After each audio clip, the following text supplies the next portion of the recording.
Alright, let's go ahead and get started. Matt, go ahead and bring yours up. Alright. Let's get started with you guys. We had f of x equals absolute x. So the graph is going to look a little bit like that. For the domain, it goes off into either direction, to negative infinity, to positive infinity. For the range, it'll get to the 0 or the origin, but won't go past it, so we put a bracket on the 0 and it went off upwards to infinity. To describe it, it looks like a V about the origin.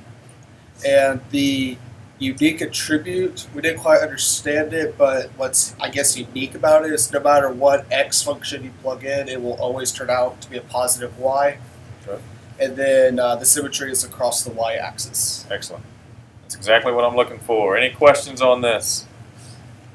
Okay, now, you guys, if there's something up here you need to write down, you guys are responsible for everything that gets put up here. So if you need to write something down, then you need to write it down. Okay, it will be recorded as well. So if you want to go look at it on the video, you can do that as well. But if you need to write something down, write it down as it goes up. All right, Kendrick, somebody from your group.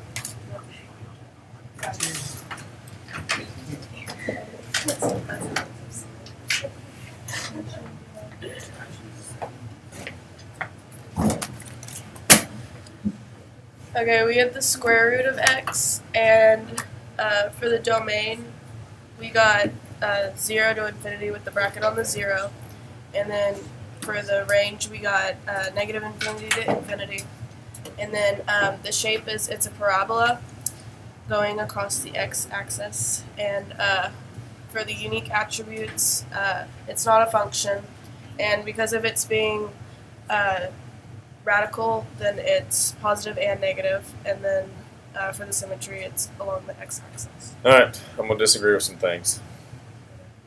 It should only be above the x-axis. Did you guys graph it on the calculator? Did you just put radical x in there, or did you put plus and a minus? What did you guys do? Just put radical. And it gave you a parabola like that? Well, it gave us the top part, and we figured since the radical goes positive. No, all right, now I'm glad you said that, because here's something that a lot of people get confused on. Just because you see a radical doesn't mean a plus or minus has to be in front of it. The plus or minus only has to be in front of it if you yourself are putting the radical in the problem. If the radical is already there, whatever sign's in front is what goes with it. Okay? It only has one sign unless you put the radical in the problem. So, in this case, the only part of the graph we should have is the top part. The bottom part should not be there. So we need to change a few things. The domain is correct, but the range needs to be changed to what? 0 to infinity. Okay? And instead of a full parabola, what is it? It's half of a parabola. So we're dealing with half of a parabola. It is a function, and we should have known it was a function because it's in function notation, which is telling you it's a function. Okay? And it doesn't have any symmetry. But like the last problem, everything, we have all positive y values. So everything's going to be positive y values except for 0, obviously.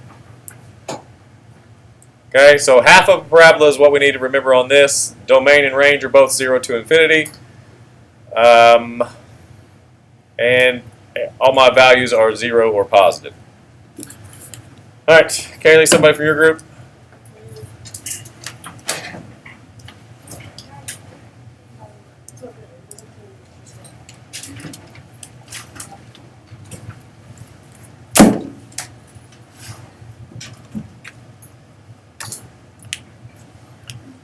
All right, go ahead.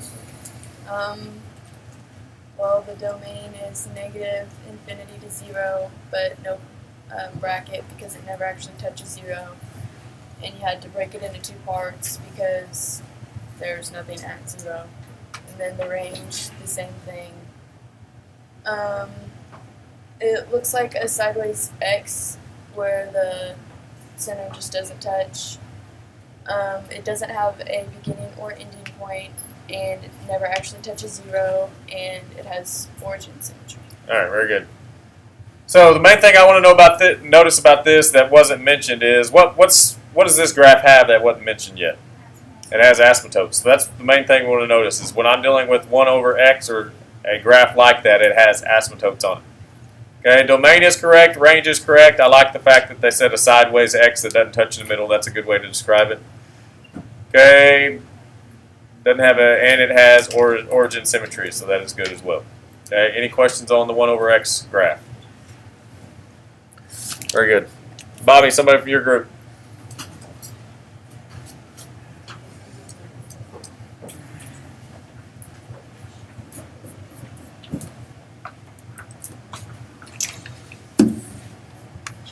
Alright, f of x cubed. Domain and range are both all reals due to no denominator nor radical. Plus, even if it was a radical, it's also a cube, so it'd be all reals. General shape, it's like a S shape almost, something like that. Unique attributes, we said that there's no extrema due to, again, the cube, and then it's asymmetric. What does asymmetric mean? There's no symmetry. There is symmetry. What kind of symmetry does this have? I was thinking of different than symmetry. What? Origin symmetry is what this one has. This one has origin. Okay? It has origin symmetry. Okay? I like the fact that you said it has no extrema, which it doesn't. The domain and range is correct. And you said it looks like an S. Another way to think about it is this function is sometimes called the disco function. Okay, if you think of a disco dancer. If you think of a disco dancer changing the arms. So that's a way people like to remember this. It's the disco function. Okay? Alright, very good. Alright, Cam, somebody from your group.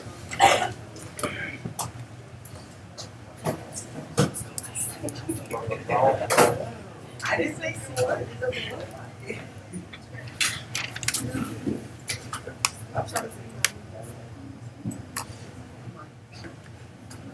Alright, go ahead. The domain is negative infinity to infinity, and the range is also negative infinity to infinity, and it's all real numbers on both of them. And then General shape. general shape, it's a straight line, and unique attributes, it's infinite, no beginning or end. And symmetry, it has origin symmetry. Origin symmetry, and I even like the fact that they went in here and proved that it was origin symmetry. Notice what did they do to prove that it's origin symmetry? Plugged in negatives for both. So we plugged in negatives for both, which gave me a -1 equals -1, which is the same thing as 1 equals 1. So that's why it's origin symmetry. Very good. All right, last group.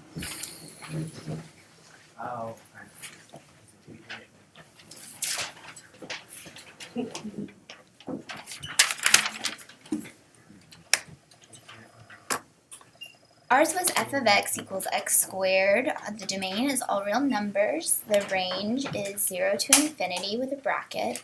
The general shape is a U or a V.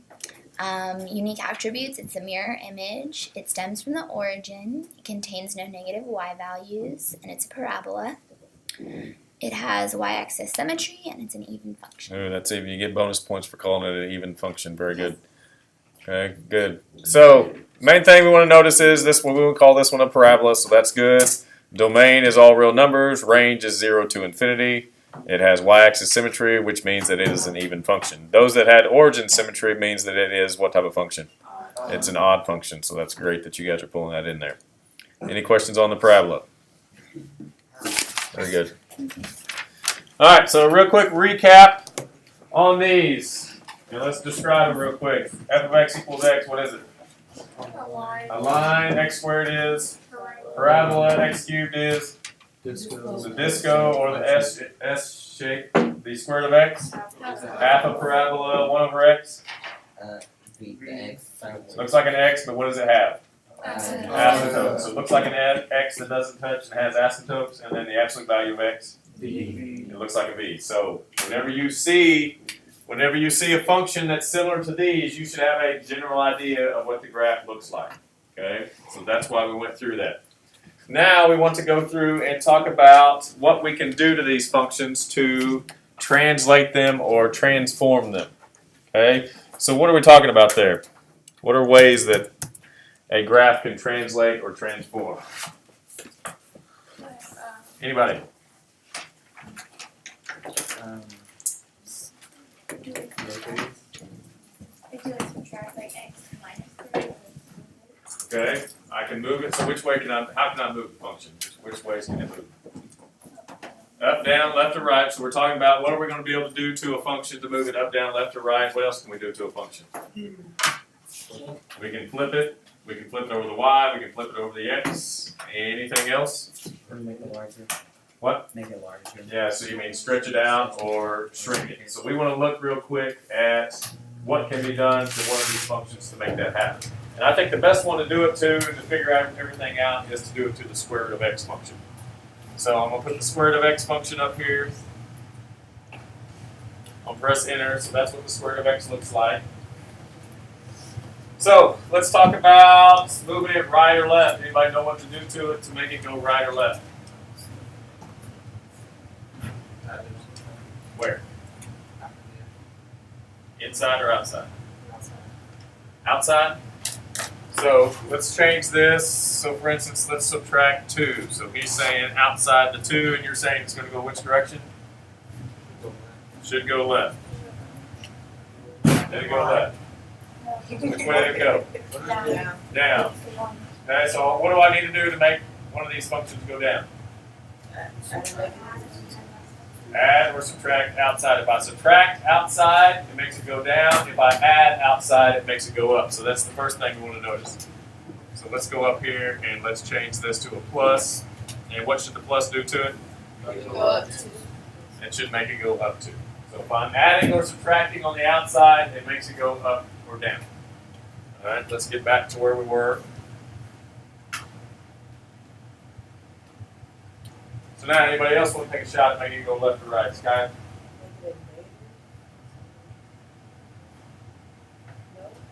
Oh, no, that's right. That's just give me something. I'm just not understanding what you're trying to say.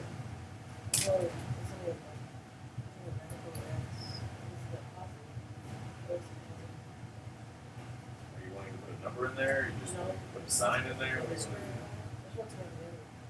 want to make it negative? So you want to make it a negative x? Is that what you're saying? What are you saying? Kaylee? Radical x minus 2. Radical x minus 2 on the inside. Yes. Okay, which way is that going to make it move? Right, yeah. To the right. So it does go to the right. So when I subtract something on the inside, it moves it to the right. So that means, Bobby, if I add something on the inside, it moves it to the left. Let's do that. So if I add something on the inside, it moves it to the left. So you got that. So to move it up or down, Cameron, what do? You subtract or add on the outside. And to move it left or right, what do? You subtract or add on Okay, and what's different about the two when I move them? On the outside, it makes sense because when I add 2, it goes up. When I subtract 2, it goes down.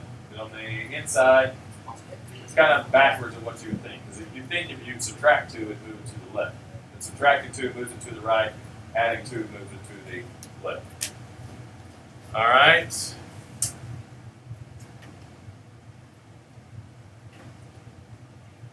So now we want to talk about flipping it. Any thoughts on flipping it? Cameron? Dividing by 2 on the inside. You want to divide by 2 on the inside like that? What about What about on the outside?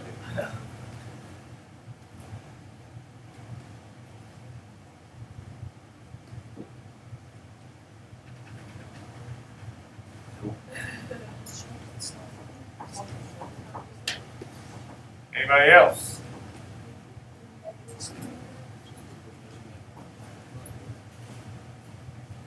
Negative. Where do you want the negative? In front of the square root. All right. What's a negative in front of the square root going to do, Bailey? Which way? Over the x-axis.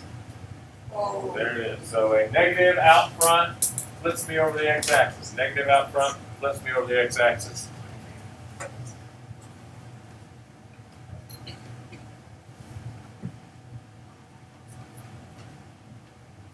Alright, so control square root x.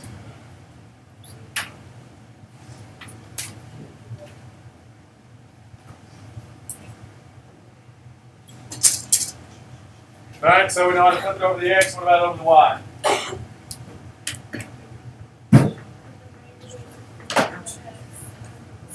Alright, so a negative in front of the x inside the square root.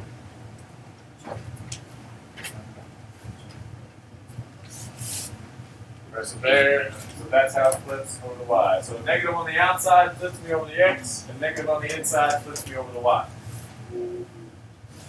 Okay, now I want to show you one more thing before we do some examples real quick. Okay, so what should happen? What should happen to this graph right here? I've got a negative x, which does what? Flips it over the y, and I've got a plus 3, which should do what? Make it go to the left. So let's see what happens. Did we get what we wanted? No. Does anybody know why that happened? If it's flipped over, the negative. Christian? Because of the opposite signs. Right, the negative on the inside messes me up. Anytime you've got a negative on the inside, what you need to do is you need to take that negative out. You need to factor that negative out. So then you can decide if it's going to the right or to the left. So when I take that negative out, I now see that the negative flips me over the y, and it's now a minus 3, which takes me to the right side. Okay, so we need to understand that this right here, anytime I have a negative in front of the x, and I'm adding or subtracting something, make sure you take the negative out before you can tell whether or not it's going to the right or to the left. All right, so let's do some examples. I think we're on page 52. So we'll do a few examples real quick before I let you loose on the assignment. All right, let's look at number 7. Number 7 says, use the graph of f of x equals the square root of x to graph each function. So on number 7, we want to graph the square root of x minus 4. What do we know about the graph of the square root of x minus 4? Half of the parabola. It's half of a parabola. It's going to move right. Or, yeah, it's going to move right, and it's going to move right in 4 spaces. So I know this graph should start where? At 4, 0, correct? Yes. Okay, what else do I know about this graph? All y values are positive. All my y values are positive for now. What else do I know about it? Which way is it going to go? It's going to go to the right. Now, here's what I want you to do. I don't want you to just sketch it from here. I want you to find a couple more points so that our sketch is pretty good. Okay, so the best thing whenever we're dealing with the square root is to just plug in the next number to the right. So what's the next number to the right? 5, and what happens when I plug in 5? I get 1. So, I get 1. Now, what's the next best number to the right to plug in? Not 9, not 10. 8 is my next best number. Why is 8 a good number to plug in? Because it gives me a number that I can take the square root of. So we always want to plug in a number that is 4 spaces to the right. So 4 spaces to the right would be 8, and when I plug in 8, I end up with what? 2. So 5, 6, 7, 8, end up with 2, which is somewhere around there. So my graph should look something similar to that. So let's see how close we were. So I want the square root of x minus 4, and it should be something similar to what we got. I got it leveling off a little bit quicker than it should, but as you can see, we were fairly close. So that's what I'm looking for out of it. So on a square root, figure out where its starting point is, and then give me a couple points. Sometimes my graph is going to go to the left. How do I know my graph goes to the left? When I have a positive x, my graph is, I should be saying right. My left, your right. So it's going to the right whenever x is positive. It's going to the left whenever x is negative. I always want to plug in the number just next to it, and then the next number I want to plug in is how far away? 4 away. Okay, so you want to plug in the one right next to it, and then 4 away. Wait, 4. Anytime you're doing a square root. Yes. 4 from the first point or 4 from the first point. All right, so let's look at number 13.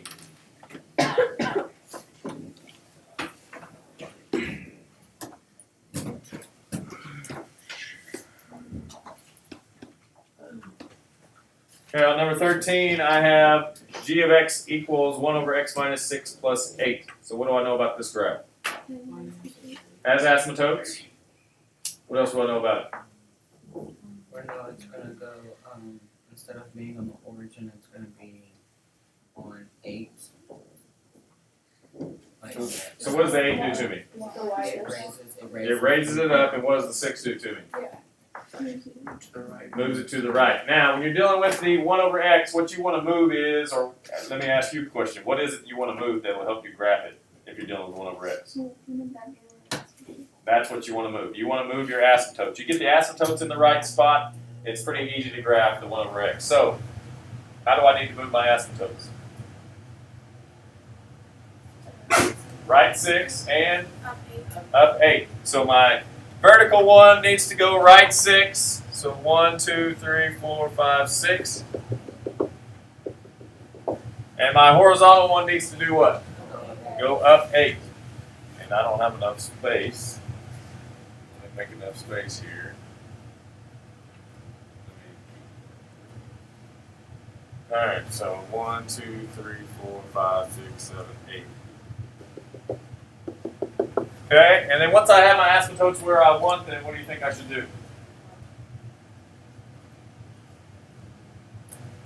What do we do on the square root? Did we find a couple spots? Yes, we found a couple points. And when you're doing the asymptote, you want to plug in the one just to the right and the one just to the left. And that'll give you a pretty good idea. So just to the right would be how many? 7. So if I plug in 7, 7 minus 6 is 1, and 1 plus 8 is 9. So we're looking at 7, 9. So that would be about right there. And 1 to the left of it would be 5. So 5 minus 6 is, so negative 1 plus 8, 7. Okay, and then what should those look like? Yeah. So we should be about like that, about like that. So that's what it should look like. So let's see how close we got. Alright, so control divide. It was 1 over x minus 6. And then we want plus 8 out here. So if we did it right, it should be pretty similar to what we got. So as you can see, we got pretty good. So you can get pretty good at it, and it doesn't take much time. You just got to know the general shape, know how it moves, plug in a couple points, you've got a pretty good idea of what it wants. Okay? So that's the first thing you're going to have to be able to do is graph it like I did. Then we're going to do the reverse. So look at 21. We're going to do the reverse. So the reverse is they give me a graph, and then I want to come up with the equation of the function.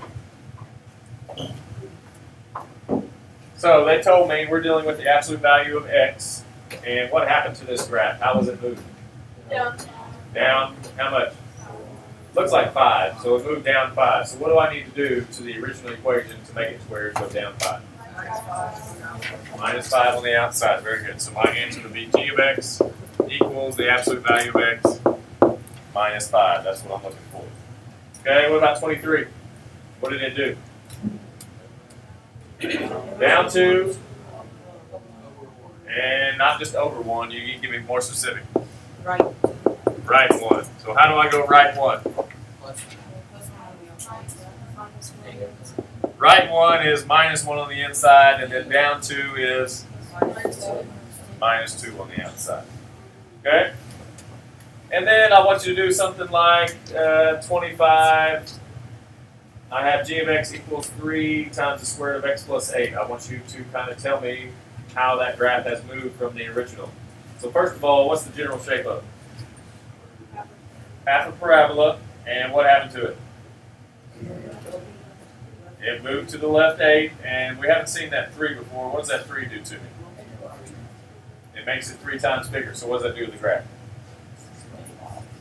It should make it taller. Let's see what happens. All right, so let's do control dot. Let's do that.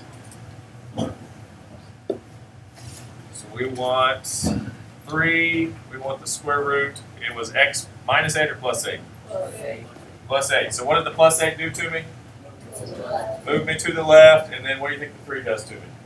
It should stretch me out. So I press enter, move it to the left, and then the 3 stretches me out. Okay? So what I want to hear on that one is it's half of a parabola, it moved to the left, and all my y values, what happened to all my y values? They were multiplied by 3. Okay, so all my y values were multiplied by 3. What needs to be out front for it to make the graph smaller? Not a negative. What do we say a negative does? Negative does flips. So a fraction that is smaller than 1. So let's change this to 1/3 and see what it does.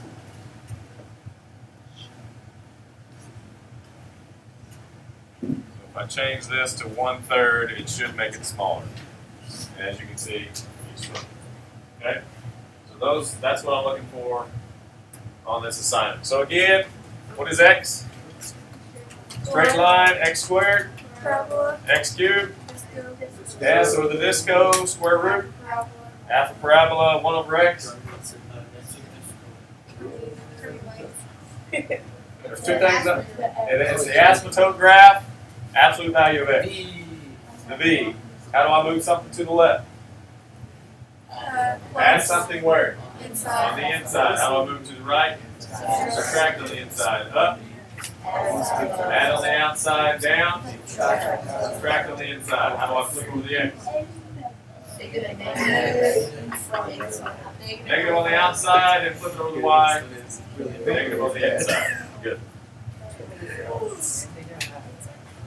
Alright, very nice job today. Is that all that matters, Sakai?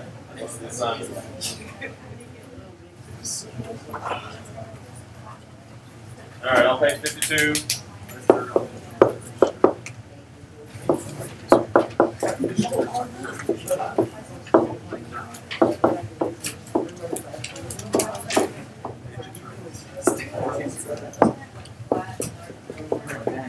Alright, this is what I want done. The only ones I want you to graph are the first 4. Everything else, you're giving me the equation or just describing how the graph moves. Okay, that's all I want on 20 to 26 and 30.